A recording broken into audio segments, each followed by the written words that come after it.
আসসালামু আলাইকুম এভরিওয়ান। এটা আমার প্রথমেই আমরা মিস্টার কিমকে দেখি, যার কাছে তো তার অ্যাসিস্ট্যান্ট অনেকগুলো মেয়ে নিয়ে এসেছিল। আর মিস্টার কিমকে জানায় যে বস, আমি মেয়েগুলোকে নিয়ে এসেছি, এখন কি করতে হবে বলুন। তখন সে বলে যে প্রত্যেকটা মেয়েকে বলো তাদের কোমর দেখাতে। এটা শোনার পরই সবাই একটু শকড হয়, কিন্তু মিস্টার কিম এতটাই হ্যান্ডসাম ছিল আর রিচ ছিল যে তারা মানা করতে পারে না, কারণ সে তো এই সিটির সবচেয়ে পাওয়ারফুল আর রিচ ফ্যামিলির ইয়াং মাস্টার ছিল। তাই তারা সবাই সেখানে তাদের কোমর দেখাতে থাকে। কিন্তু মিস্টার কিম আসলে একটি মেয়েকে খুঁজছিল যার কোমরে একটি ফ্লাওয়ার বার্থমার্ক ছিল, কিন্তু এখানে কোনো মেয়েটির কোমরে এরকম বার্থমার্ক ছিল না। তাই সে অ্যাসিস্ট্যান্টকে বলে দেয় সবগুলো মেয়েকে এখান থেকে পাঠিয়ে দেওয়ার জন্য। একটু পরই তাদের যে বংশগত ফরচুন টেলার ছিল সে সেখানে আসে আর বলে যে তোমার যে অসুখটা রয়েছে সেটা খুবই রেয়ার, আর তুমি যদি এই অসুখ থেকে হতে চাও তাহলে অবশ্যই তোমাকে এমন একটি মেয়ের সাথে টাইম স্পেন্ড করতে হবে যার কোমরে একটি বার্থমার্ক রয়েছে। আর এই জন্যই সে মেয়েদেরকে কোমর দেখাতে বলছিল। অন্যদিকে আমরা গ্রামের একটি মেয়েকে দেখি যার নাম ছিল ম্যাং। তার গ্র্যান্ডমম হসপিটালে অ্যাডমিট ছিল, তার অপারেশন করাতে হবে। আর গ্র্যান্ডমমের অসুস্থতার কারণে সে তার অ্যাডমিশনে অ্যাপ্লাই করেও চুপ করেছিল, কারণ তার কাছে ওরকম টাকা ছিল না যে সে তার গ্র্যান্ডমমের ট্রিটমেন্ট করাবে। তার গ্র্যান্ডমম কান্না করছিল যে আমার জন্য তুমি তোমার স্টাডিও কন্টিনিউ করতে পারছো না। সে বোঝায় যে গ্র্যান্ডমম এরকম কোনো কিছুই নয়, আমার জন্য প্রথম তুমি, আমার এই পৃথিবীতে তুমি ছাড়া আর কেই বা আছে। তখন গ্র্যান্ডমম বলে যে আমি তো এমনিতেও কিছুদিন পর মারা যাব, কিন্তু তুমি তো একা পড়ে যাবে, তোমার ইন্ডিপেন্ডেন্ট হতে হবে। সে তার গ্র্যান্ডমমকে অপারেশনের জন্য রাজি করা ছিল। আর রাস্তা দিয়ে যখন যাচ্ছিল তখন একটি গাড়ির সাথে তার একটি ছোটখাটো অ্যাক্সিডেন্ট হয়ে যায়, যার কারণে তার কোমরে একটু ছিলে গিয়েছিল। আর আমরা তার কোমরে সেই ফ্লাওয়ার বার্থমার্কটিও দেখতে পাই। আসলে এই গাড়িটা আর কারোরই না, মিস্টার কিমের ছিল। সে অ্যাক্সিডেন্টের কারণে অনেক ইনজিওর্ড হয়ে পড়ে, যার কারণে ম্যাং তাকে তার বাসায় নিয়ে আসে, ট্রিটমেন্টও দেয়। কিন্তু তখনই তার শরীরটা অনেক খারাপ হতে থাকে। সে দৌড়ে বাসা থেকে বের হতে নেবে, তখনই পর্দার পিছনে একটি মেয়েকে দেখে যে তার কোমরে মেডিসিন দিচ্ছিল। আর তার কোমরে সেই বার্থমার্কটি ছিল যেটা সে খুঁজছিল। এটা দেখে তো সে বুঝতে পেরে যায় যে তার ফরচুন টেলার যে মেয়ের কথা বলে সে হয়তো ম্যাংই সেই মেয়ে। সে তার কাছে যায়, জিজ্ঞেস করে যে তোমার কোমরে কি হয়েছে। তখন সে বলে যে আসলে অ্যাক্সিডেন্টের কারণে একটুখানি ছিলে গেছে। সে বলে যে আমি এই বিষয়ে কথা বলছি না। সে জানায় যে স্যার দেখুন, আমি ড্রেস আপ করে নিই, তারপর আপনার সাথে কথা বলবো। কিন্তু সে তো অনেক রেগে গিয়ে তাকে বারবার তার কোমর দেখাতে বলে, তাই সে রেগে যায়, তাকে সেখান থেকে যেতে বলে। কিম তার কাছেই চলে আসে আর তার ফরচুন টেলারের কথা মনে করতে থাকে যে মেয়েটির সংস্পর্শে আসলেই তুমি অনেকটাই সিকিউর হয়ে যাবে। আর সে যখন তার কাছাকাছি আসছিল তখনই আবার ম্যাং খুবই ভয় পেয়ে যায়। সে তাকে স্ল্যাপ করার সেখান থেকে বের করে দিতে বলে, আর সে ধাক্কা মেরে তাকে তার বাসা থেকে বের করে দেয়। আর নেক্সট টাইম যেন তার মুখ না দেখায় এটাও বলে দেয়। আর তখনই পিছন থেকে তার অ্যাসিস্ট্যান্ট আসে আর বলে যে বস, আপনার কি হয়েছে? আপনাকে খুঁজতে আমাদের কত সময় লেগেছে আপনি জানেন? আপনার ফোনটাও অফ। সে জানায় যে সেই যে মেয়েটিকে খুঁজছিল তাকে পেয়ে গেছে। অ্যাসিস্ট্যান্ট তা দেখে খুবই খুশি হয়। তারা সেখান থেকে চলে যাওয়ার পর গ্র্যান্ডমম যখন ভিতরে আসে, ম্যাম এতটাই ভয় পেয়েছিল যে সে হাতে লাঠি নিয়েছিল আর সে গ্র্যান্ডমমকেই মারতে নিয়েছিল। গ্র্যান্ডমম জিজ্ঞেস করে যে তুমি কি ঠিক আছো, কি হয়েছে? তখন সে জানায় যে না গ্র্যান্ডমম, কিছু হয়নি। আসলে সে গ্র্যান্ডমমকে টেনশনে রাখতে চাচ্ছিল না। সে জিজ্ঞেস করে যে তুমি অপারেশন করার আগে এখানে কেন চলে আসলে? গ্র্যান্ডমম জানায় যে কিছুই হবে না, তুমি আগে অ্যাপ্লিকেশনের জন্য অ্যাপ্লাই করো। আর তখনই তার যেই ভার্সিটি ছিল সেখান থেকে তার কল আসে যে সে যে অ্যাপ্লাই করেছে তার নামটাও সেই ডোনেশন লিস্টে এসছে, যেখানে এই সিটির সবচেয়ে রিচ পার্সন মেয়েদেরকে ডোনেট করছে পড়াশোনার জন্য। আর সে এটাতে খুবই খুশি হয়। নেক্সট ডে যখন সে ভার্সিটিতে এসে স্পিচ দিয়েছিল যে তাকে ডোনেট করা হয়েছে আর সে খুবই খুশি, সবাই এটা শুনে খুবই জেলাস ফিল হচ্ছিল যে মিস্টার কিম কতটা হ্যান্ডসাম আর পাওয়ারফুল, আর তার তরফ থেকে ডোনেশন পাওয়া মানে খুব ভাগ্যের বিষয়। সে সবাইকেই থ্যাংক ইউ জানায়। প্রিন্সিপাল তাকে এনে ফ্লাওয়ার বুকে দেওয়ার বলে যে মিস্টার কিমকে এটা তোমার দিতে হবে। আসলে মিস্টার কিম ইচ্ছে করেই তাকে ডোনেশনটা দিয়েছিল। সে যখন ফ্লাওয়ারটি দিতে যাবে মিস্টার কিমকে দেখে সে তো পুরোই শকড হয়ে পড়ে আর তাকে প্রথম দেখাই চিনে ফেলে। আর তার হাত থেকে ফ্লাওয়ার বুকেটাও পড়ে গিয়েছিল ভয়ে, যে এই মানুষটাই তো কাল রাত্রে আমার সাথে এরকম মিসবিহেভ করেছে। তাও প্রিন্সিপালের কথায় সে ফ্লাওয়ার বুকেটি উঠিয়ে নেয় আর মিস্টার কিমকে দেয়। ফ্লাওয়ার বুকেটি দিতে গিয়েও মিস্টার কিমকে জানিয়ে দেয় যে সে তার টাকা সবকিছুই পে করে দিবে 4 বছরের মধ্যেই। কিন্তু মিস্টার কিম জানায় যে তুমি কি কন্ট্রাক্ট পেপার সাইন করার আগে দেখোনি যে রিটার্ন করা যাবে না, আর যদি রিটার্ন পলিসি থাকেও তাহলে তোমাকে এর জন্য পে করতে হবে, তোমাকে শাস্তিও পেতে হতে পারে। সে এটা শুনে খুবই নার্ভাস হয়ে পড়ে। তখন মিস্টার কিম তাকে বোঝায় যে আমি তোমার জন্য খারাপ কোনো অফার রাখছি না, তুমি প্লিজ আমার সাথে টাইম স্পেন্ড করো, আমি তোমার গ্র্যান্ডমমকে অপারেশনে হেল্প করব। সে ভয় পেয়ে যায় আর বলে যে কখনোই না, আপনি কি আমাকে এই কিম এরকম মেয়েই ভেবেছেন? তখন মিস্টার কিম বলে যে তোমার গ্র্যান্ডমমের দিকে তাকিয়ে দেখো সে কতটা খুশি। তাই সে মিস্টার কিমের সাথে পার্সোনালি দেখা করার জন্য রাজি হয়ে যায় তার গ্র্যান্ডমমের দিকে তাকিয়ে। আর তাকে গিয়ে বলে যে দেখুন, আপনার ডোনেশন পেপার আপনি নিয়ে নিন। আপনি আমাকে যেরকম মেয়ে ভাবছেন আমি ওই রকম নই। সে বলে যে আমি তোমাকে এমনি এমনি আমার সাথে থাকতে বলছি না, আমি তোমাকে বিয়ে করে নেব আর লিগেলি তোমাকে আমার সাথে রেখে দেব। সে এটা শুনে একটু স্বস্তি পায় যে সে আসলে তাকে খারাপ ভাবছে না, কিন্তু বিয়েই বা সে কেন করবে? আর এই সিটিতে কি মেয়েদের কমতি আসে? সে তাকে এই বিষয়ে জিজ্ঞেস করলে কিম জানায় যে কারণ তুমি আমার অনেক কাজে আসবে আর তার জন্যই আমি তোমাকে বিয়ে করতে চাচ্ছি। তুমি যদি রাজি না হও তোমার গ্র্যান্ডমমকে তুমি জানিয়ে দিতে পারো, তার অপারেশন থেমে যাবে। সে কল করতেই নেবে তখন ম্যাং তাকে থামিয়ে দেয় আর সে তার সাথে তার বাসায় চলে যায়। সে যখন রুমে গিয়ে বসেই ছিল তখনই আবার মিস্টার কিম সেখানে অসুস্থ অবস্থায় চলে আসে দৌড়ে তার কাছে। সে তো অনেক ভয় পেয়ে যায়। এমনি মাত্র মেয়েটা একটু স্বস্তির নিঃশ্বাস ফেললো আর তার এরকম বিহেভিয়ার দেখে সে আরও ভয় পেয়ে যায় যে এখনই কি সে স্টার্ট করে দেবে। কিন্তু মিস্টার কিম তার সংস্পর্শে আসাতেই অনেক কাম ডাউন হয়ে পড়ে আর তাকে জড়িয়ে ধরেই ঘুমিয়ে পড়েছিল। তার গ্র্যান্ডমম কল করাতে সে কোনোরকম তার হাতটি ছুটিয়ে নিচে নেমে এসে কল করে। তার গ্র্যান্ডমম তার জন্য খুবই খুশি ছিল আর তার গ্র্যান্ডমমের খুশি দেখে সে নিজেও খুবই খুশি হয় এটা জেনে যে তার গ্র্যান্ডমমের অপারেশন হতে যাচ্ছে আর তাকে এই সিটির সবচেয়ে বেস্ট হসপিটালে অ্যাডমিট করানো হয়েছে। এমনকি তার গ্র্যান্ডমমের জন্য একটি ডিপোজিট করা হয়েছে যেন তার অসুস্থতার সব কিছুই উনি সামলে নিতে পারেন আর তার প্রয়োজনে টাকাগুলো খরচ করতে পারেন, যেটাতে সে খুবই খুশি হয়। মর্নিংয়ে যখন মিস্টার কিম ঘুম থেকে উঠে পড়ে সে কিছু বলার আগেই ম্যাং তাকে থ্যাংক ইউ জানায় আর সেখান থেকে রেডি হয়ে বের হওয়ার সময় দেখতে পায় যে বাসায় ভরা সেই রিচুয়ালসগুলোর কিছু কার্ড ছিল যেগুলো আসলে মিস্টার কিমের মৃত্যু যেন না হয় সেটা কামনা করে করা হচ্ছিল। সে এগুলি দেখে খুবই ভয় পেয়ে যায় যে এই পোস্টার্সগুলো কেন। তখনই একজন মেয়ের এসে তাকে জানায় যে মিস্টার কিম আসলে অনেক ভালো মানুষ। উনি উপর থেকে খারাপ দেখালেও উনি ভিতরে খুবই ভালো মানুষ। ওনাদের বংশগত ফরচুন টেলার ওনাকে বলেছে যে ওনার রোগ থেকে যদি উনি মুক্তি পেতে চায় তাহলে ওনাকে একটি মেয়ের সাথে টাইম স্পেন্ড করতে হবে আর সে চায়নি কোনো মেয়ের ক্ষতি করতে। হয়তো সেই মেয়ে তুমি, তাই সে তোমাকে বিয়ে করে নিয়েছে যেন তোমারও কোনো ক্ষতি না হয়। আর উনি খুবই ভালো, উনি মারা যাবে এই জন্য উনি এই কাজটি করছে, নয়তো কখনোই করতো না। উনি তো 20 বছর পর্যন্ত রাজিই হচ্ছিল না, কিন্তু অ্যাট লাস্ট তাকে তার প্রপার্টি আর সবকিছুর বিষয়ে চিন্তা ভাবনা করেই রাজি হতে হয়েছে। এমনকি মেয়ের তো তাকে সেই ফরচুন টেলারের কার্ডটিও দিয়ে দেয়, তাই সে সেখানে চলে যায়। অন্যদিকে আমরা সেই ফরচুন টেলারের কাছে মিস্টার কিমকে দেখি, যেখানে তো মিস্টার কিম বলছিল যে আমার কাছে আর কতটুকু সময় রয়েছে। ফরচুন টেলার জানায় যে আপনার 30 বছরের পরেই আপনার রিস্ক হতে পারে বেশি, আপনার শরীর বেশি খারাপ হয়ে পড়বে, আর আগেই আপনার সেই মেয়েটির সাথে টাইম স্পেন্ড করতে হবে। আর তাদের কথাবার্তার মাঝখানেই ম্যাং সেখানে চলে আসে আর রিকোয়েস্ট করতে থাকে যে সেই ফরচুন টেলারের সাথে কথা বলবে, সে ভিতরে যেতে চায়। কিম ভিতর থেকেই সবকিছুই শুনছিল, তাই সে ফরচুন টেলারকে বলে তার সাথে কথা বলতে, আর পিছন থেকে পর্দার আড়ালে সে সব কথাই শুনতে পায়। যেখানে ফরচুন টেলার তাকে জিজ্ঞেস করে যে সে কেন এসছে, তখন সে জানায় যে আমার হাজবেন্ড খুবই ভালো আর ওনার নাকি অনেক বড় একটি অসুখ রয়েছে, উনি মারা যাবে, যার জন্যই উনি আমাকে বিয়ে করেছেন। হ্যাঁ, হয়তো উনি আমার সাথে টাইম স্পেন্ড করার জন্যই বিয়ে করেছেন, কিন্তু আমি চাই উনি সুস্থ হয়ে যাক, কারণ উনি আমার গ্র্যান্ডমমকেও হেল্প করেছে। এগুলো দেখে এখানে ফরচুন টেলার তাকে একটি নেকলেস দিয়ে দেয়। কিমো এগুলো দেখে খুবই খুশি হয় যে সে আসলে টাকার জন্য তাকে বিয়ে করেনি, সত্যিই সে তার সুস্থতা কামনা করছে। এই দিক দিয়ে ম্যাং যখন আবার তার ভার্সিটিতে যায় সেখানে জানতে পারে যে তাদের একটি ড্যান্সিং কম্পিটিশন হবে যেখানে তাদের পার্টনারের প্রয়োজন। সে বাসায় যায় আর কিমকে দেখে দৌড়ে তার কাছে আসে আর সেই প্যান্ডেন্টটা তাকে দিয়ে দেয় আর বলে যে প্লিজ এটা পরে থাকবেন। আর তাকে সেই কম্পিটিশনের বিষয়ে বলতেই যাবে, কিন্তু অ্যাসিস্ট্যান্ট চলে আসলে সে চলে যায়। অ্যাসিস্ট্যান্ট তাকে সেই কম্পিটিশনের ব্যাপারে সবকিছুই জানায়, তাই সে রাজি হয়ে যায় যাওয়ার জন্য। নেক্সট ডে যখন ভার্সিটি সেই কম্পিটিশন স্টার্ট হয়, সে সেখানে যাওয়ার পর সবাই তাকে নিয়ে অনেক মজা করতে থাকে যে তার কোনো কস্টিউম তো ছিলই না, এমনকি তার কোনো পার্টনারও নেই, তাহলে সে কার সাথে ডান্স কম্পিটিশন করবে। সবাই এখানে তাকে অনেক বুলি করে সেখান থেকে বের করে দেয়। সে মন খারাপ করে সেখান থেকে বের হয়ে যেতে নিলেই কিমের সাথে ধাক্কা লাগে। কিম বলে যে কি হলো, কম্পিটিশনের আগেই কেন বের হয়ে যাচ্ছ? আর তার জন্য সব কিছু রেডি করে নিয়ে চলে আসে, তার কস্টিউমস, তার মেকআপ, তার শুজ, সবকিছুই যেন সে খুব সুন্দরভাবে রেডি হতে পারে। এমনকি মেকআপ টিমও নিয়ে এসেছিল আর তাকে সবাই খুব সুন্দরভাবে রেডি করিয়ে দেয়। সে যখন রেডি হয়ে নিচে আসে সবাই তো মুগ্ধ হয়ে তার দিকেই তাকিয়েছিল। কারণ তাকে খুবই প্রীতি লাগছিল।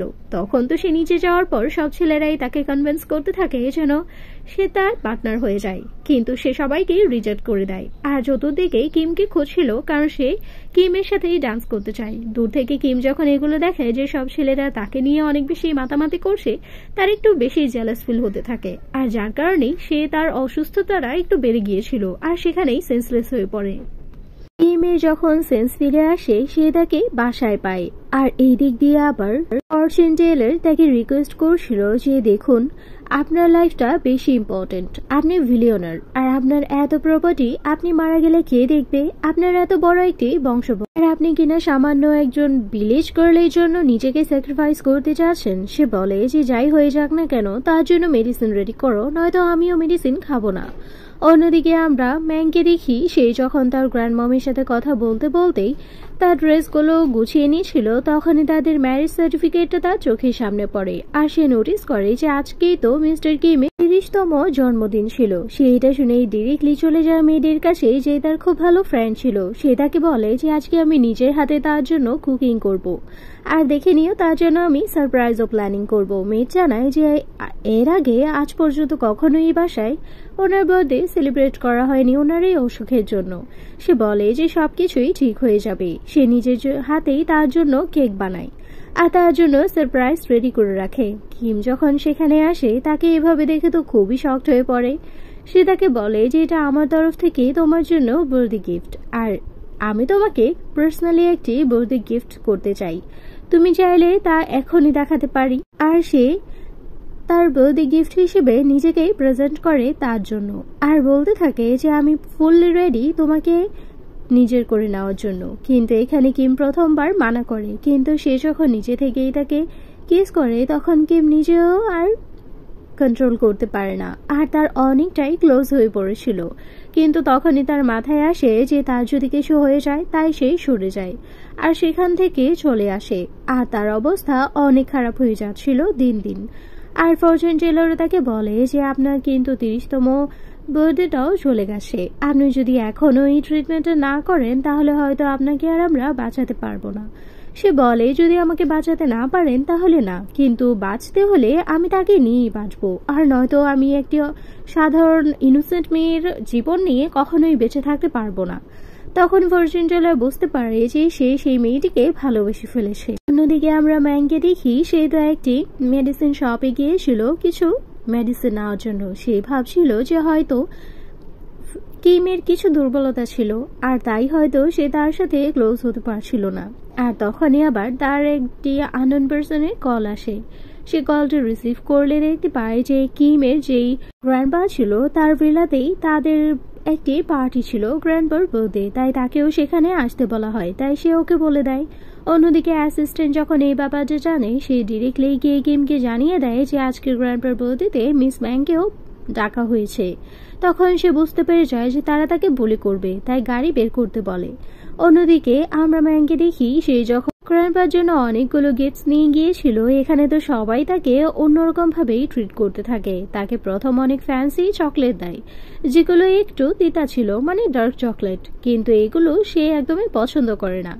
আর তার জন্যই এখানে আবার কিমের যেই কাজিন ব্রাদার ছিল তারা তাকে অনেক বেশি বলি করতে থাকে, এমনকি তার কাজিন সিস্টারও তাকে নিয়ে অনেক মজা নেয়। তখনই গ্র্যান্ডপাও সেখানে আসে যে কিনা ম্যাংকে একদমই পছন্দ করেনি, কারণ সে ভিলেজ গার্ল ছিল, তার যোগ্যতা নেই এই ফ্যামিলির বৌমা হওয়ার। আর তার আন্ট তো এখানে একদম ডেভিল টাইপের আচরণ করতে থাকে, আর একদম পুরো টিপিক্যাল শাশুড়িদের মতোই তাকেই কিচেনে বসিয়ে দেয় কাজ করতে।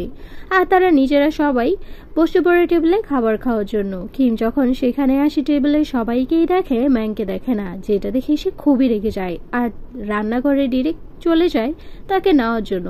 সে রান্নাঘরে গিয়ে দেখে যে তার হাত কেটে গেছে। সে তার হাতটি টিস্যু দিয়ে মুছে দেয়, আর বাহিরে এসে যখন জিজ্ঞেস করে যে তাকে কে রান্নাঘরে কাজ করিয়েছে, তার আনন্দ খুব প্রাউডলি বলছিল যে সে, তখন সে তার মুখের উপরই স্যুপ ঢেলে ফেলে দেয় আর বলে যে তোমার সাহস কিভাবে হয় এটা করার। তার কাজিন চ্যাং বলতে থাকে যে তোমার সাহস কিভাবে হয় আমার মমের সাথে মিসবিহেভ করার, কিন্তু তাকে উচিত শিক্ষা দেয় আর বলে দেয় যে এখনই আমি তোমাদেরকে বোঝাচ্ছি যে আমি কতটা খারাপ হতে পারি। সে ফ্যামিলি লয়ারকে কল করে ডিরেক্টলি তার আন্ট, তার আঙ্কেল আর তার কাজিনসদের যেই প্রপার্টি শেয়ারটি ছিল সেটা তার ওয়াইফের নামে ট্রান্সফার করে দিতে বলে। সবাই তো খুবই শকড হয়ে পড়ে, এমনকি মিংও এটা চাচ্ছিল না। গ্র্যান্ডপা তো এখানে তাকে বলতে থাকে যে প্লিজ তুমি এই কাজটি করো না কিম, কিন্তু সে কোনো কথাই শোনে না আর বলে যে আজকে এই টেবিলে বসার যোগ্যতা আমার ওয়াইফের ছিল না, কারণ তার কাছে কিছুই নেই, কিন্তু এখন সে তোমার থেকে অনেক বেশি রিচ। আর তাদের সেই টেবিলেই ভেঙে দিয়ে সেখান থেকে চলে আসে। এদিক দিয়ে তার গ্র্যান্ডপা যখন তাদের বংশগত সেই ফরচুন টেইলারকে ডাকে, তার কাছ থেকে পুরো ঘটনাই সে শুনতে পায়। আর সে বলে যে আমি তোমাকে যেই প্ল্যানিং বলে দিচ্ছি তুমি সেটাই করবে। তুমি ফেক মেডিসিন বানিয়ে মিথ্যে বলবে যে এই মেডিসিন খেলে মেয়ের কিছুই হবে না, সেই মেয়ে মারা যাক তাতে আমার কিছুই নেই, কিন্তু কিম বেঁচে থাকবে কারণ সেই আমাদের বংশকে এগিয়ে নিয়ে যেতে পারবে। আর ফরচুন টেলার প্রথম বানা করে, কিন্তু পরে তাকে বাধ্য হতে হয়।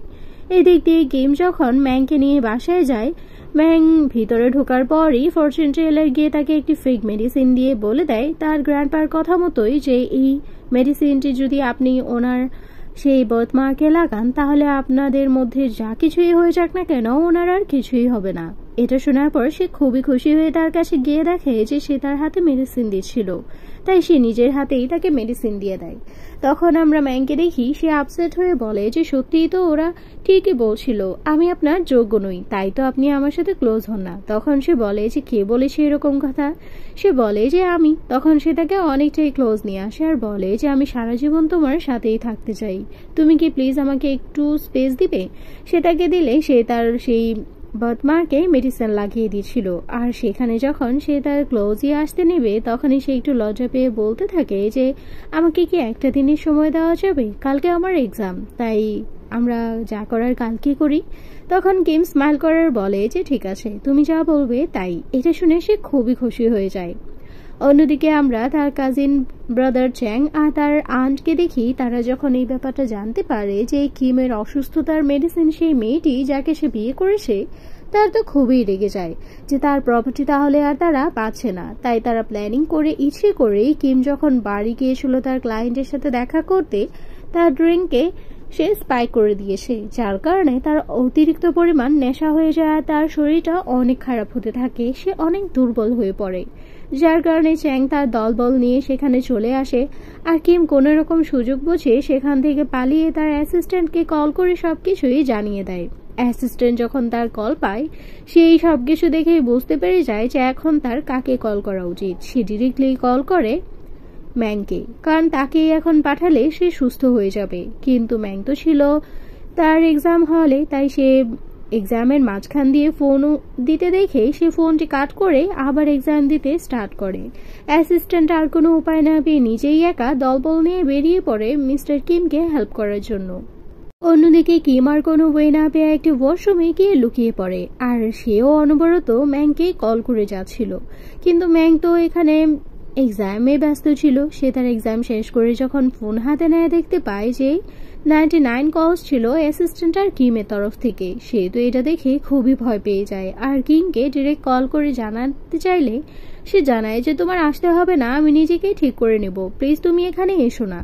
কিন্তু সে তো এখানে সবকিছুই ফেলে রেখে বাড়ি চলে আসে, যেখানে তো চ্যাংয়ের সেই গুন্ডাগুলো তাকে ধরে ফেলে আর বলে যে তুমি কি জানো যে কিম কেন তোমাকে ইউজ করছে। তোমাকে হয়তো কিছুই জানানো হয়নি যে আমার আঙ্কেল তোমাকে আসলে ইউজ করছে শুধুই মাত্র তার সুস্থতার জন্য। এর বিনিময়ে যে তুমি মারাও যেতে পারো বা প্রতিবন্ধীও হতে পারো সেটা কি তুমি জানো। সে তার কথা ট্রাস্ট করে না, কিন্তু তখনই অ্যাসিস্ট্যান্ট চলে আসে চ্যাংকে থামিয়ে দেয়। আর এই দিক দিয়ে আমরা চ্যাংকে দেখি সে ডিরেক্টলি চলে যায় কিমের কাছে, আর কিম সেখানে আর নিজেকে কন্ট্রোল করতে না পেরে তার অনেকটাই ক্লোজ চলে আসে, আর তারা দুজনেই সেখানে ফার্স্ট টাইমের মতো কিছুটা টাইম স্পেন্ড করে নেয়। অন্যদিকে অ্যাসিস্ট্যান্ট যখন গ্র্যান্ডপা আর সেই ফরচুন টেইলারের কথা জানতে পারে, সে এটা প্রথমবারের মতো জানতে পারে যে আসলে মেডিসিনটা ফেক ছিল। তার মানে হয়তো মিস ম্যাং মারা যাবে আর নয়তো সে প্রতিবন্ধী হয়ে যাবে। এটা শোনার পর তো সে অনেক ঘাবড়ে যায় যে মিস্টার কিম এটা জানলে তো অনেক বড় ধরনের প্রবলেম ক্রিয়েট হয়ে যাবে, আর তাকে আটকাতেই হবে তাদের ফার্স্ট টাইমের জন্য।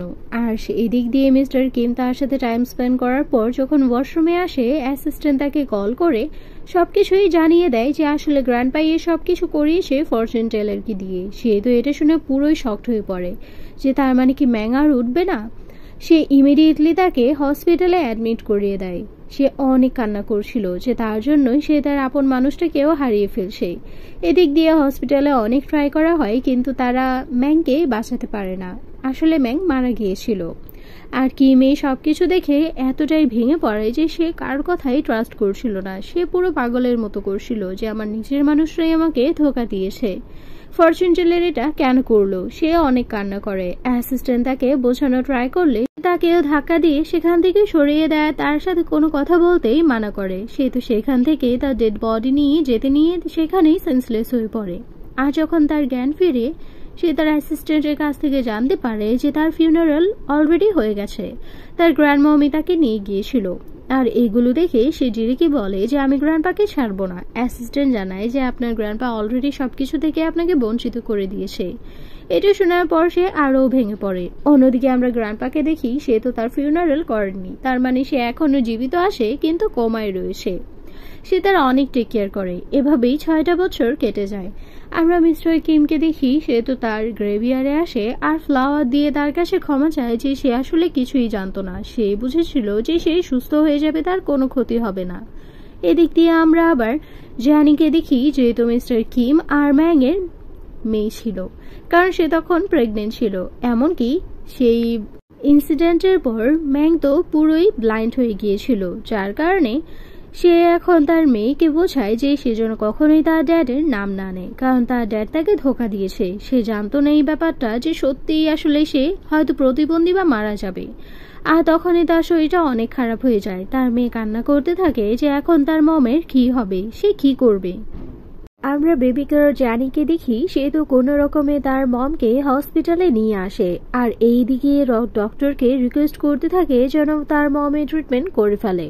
ডক্টর এখানে তাকে বলে যে এটা তো অনেক টাকার প্রয়োজন, তুমি যাও টাকা নিয়ে এসো। তাই সে কোনো রকম ভাবেই সামনেই একটি ভেজিটেবল স্টল দেয়, এমনকি ফুটপাতে যে বোতলগুলো ছিল সেগুলোও নিয়ে নেয়। আর তখনই সে জঙ্গলে একটি গ্রেভিয়ার দেখতে পায় যেখানে তো তার মমের পিকচার লাগানো ছিল, আর সামনেই সে একটি পেন্ডেন্টও পায়। আর ভাবতে থাকে যে আমার মমের ছবি এখানে কিভাবে আসলো।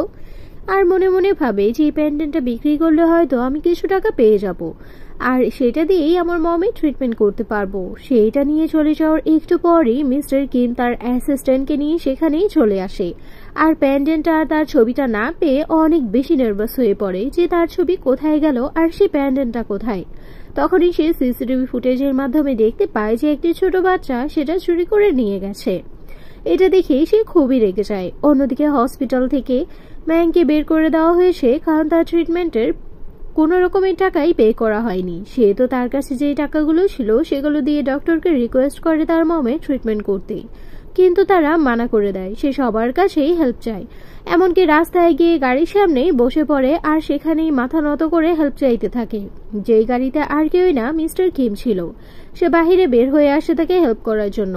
আর যখন সে তাকায় যে তার মমকে, সে দেখতে পায় যে সেটা আর কেউই না ম্যাং ছিল। সেটা দেখেই সে দৌড়ে তার কাছে যায় আর তাকে কোলে করে নিয়ে হসপিটালের ভিতরে ঢুকে আর ইমার্জেন্সিতে তার অপারেশন করতে বলে। ডক্টর তো তাকে নিয়ে হসপিটালের ভিতরে ঢুকে পড়ে। খুব সুন্দরভাবেই তার ট্রিটমেন্ট হয়ে যায়। বেবি গার্ল তাকে জিজ্ঞেস করে যে তুমি কে, তখন সে তার বয়স জিজ্ঞেস করে। 6 ইয়ার শোনার পর সে তাকে আরো কিছু কোয়েশ্চেন করার পর জানতে পারে যে আসলে জানি তারই মেয়ে। আর তখনই আবার তার মম সেন্সে ফিরে আসে আর জ্যানিকেই খুঁজতে থাকে। জ্যানি বলে যে দেখো মম, ড্যাড আমাদেরকে হেল্প করেছে, কিন্তু সে রেগে যায় আর বলে যে ওই লোকটির কথা আমার সামনে কখনোই বলবে না, মানা করেছি না। ওই লোকটির কথা শুনেই আমি অসুস্থ হয়ে পড়েছি। সে একটি বেঈমান, সে মিথ্যে কথা বলে আমাকে ইউজ করে আজকে প্রতিবন্ধী বানিয়েছে। তখনই সে এগুলো শুনে বুঝতে পেরে যায় যে আসলে তো ম্যাংয়ের মনে তার জন্য এখনো অনেকটাই ঘৃণা রয়েছে। সে বেবি গার্লকে বাহিরে আনার একটি প্ল্যান করে যে কিভাবে তার মমকে সে আবারও পেয়ে যাবে। তাই বেবি গার্লও রাজি হয়ে যায়। আর সে এখানে আননোন পার্সন সে যে তার কাছে আসে আর তাকে বিয়ে করার অফার করে। সে তো প্রথম মানা করে, কারণ তার একটি বেবি রয়েছে আর সে অন্ধ, সে তাকে কেন বিয়ে করতে যাবে কোনো রকমের কোনো প্রফিট ছাড়া। তখন সে জানায় যে এমনিতেই কারণ তার বেবি প্রয়োজন।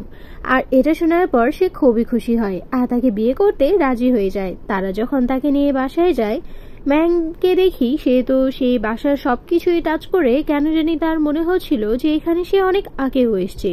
সে প্রত্যেকটা জিনিসই ধরে ধরে দেখছিল আর ভাবছিল যে আমার কেন জানি এমন মনে হচ্ছে যে আমি এখানে আগেও এসছি।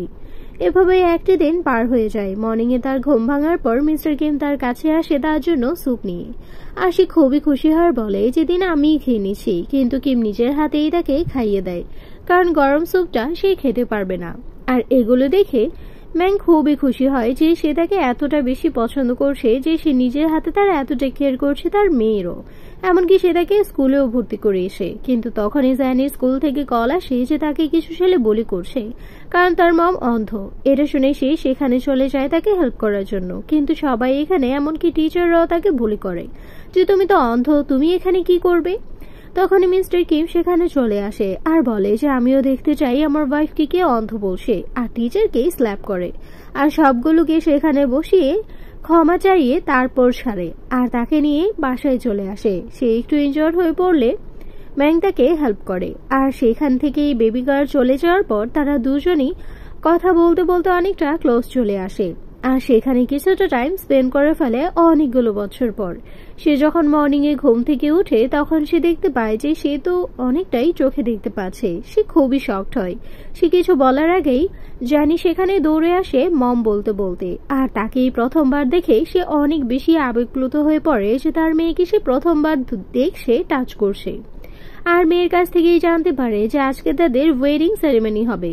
আর সে খুব সুন্দরভাবে খুশি মনে রেডি হয়ে পড়ে। আর যখন ওয়েডিং সেরেমনিতে যায় সেখানে তো সে রিং দেখে খুশি হয়, কিন্তু মিস্টার কিমকে দেখে সে অনেক ভয় পেয়ে যায় যে তুমি আবার আমার লাইফে চলে এসছো, একবার আমাকে প্রতিবন্ধী করে তুমি খুশি হওনি যে এখন আমাকে মারার জন্য চলে এসছো। সে ভয়েই সেখান থেকে পালিয়ে যায়, কিন্তু তাকে অনেক ধরার চেষ্টা করে, বোঝানোর চেষ্টা করে।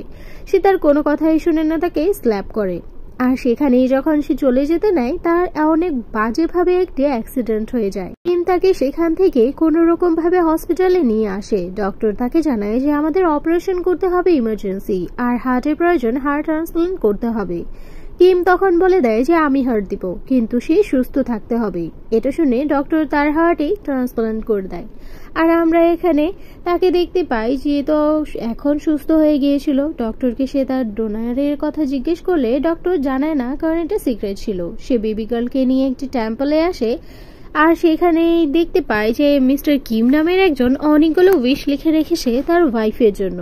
সে যখন সেখানে একজন প্রিস্টকে জিজ্ঞেস করে তার বিষয়ে, সে তো মিস্টার কিমের বিষয়ে সবকিছুই তাকে খুলে বলে, তার লাইফ স্টোরি, যে কিভাবে সে একজন ভিলেজ গার্লকে ভালোবেসে ফেলেছিল, এমনকি সে তার ওয়াইফকে হারিয়ে ফেলেছে শুধুই মাত্র তাদের ফরচুন টেলারের মিথ্যে কথার কারণে। আর সে এগুলো শুনে অনেকটাই টাচ ফিল করে আর মনে হচ্ছিল যে তার লাইফের সাথেই মিলে গেছে। তারা যেতেই নিয়েছিল রাস্তায় আবার সে একজনকেই দেখতে পায় যাকে মিস্টার কিমের মতোই দেখতে লাগছিল। আর এই সিজনটা এই ড্রামার এখানেই শেষ হয়ে পড়ে। Subscribe for next Q drama.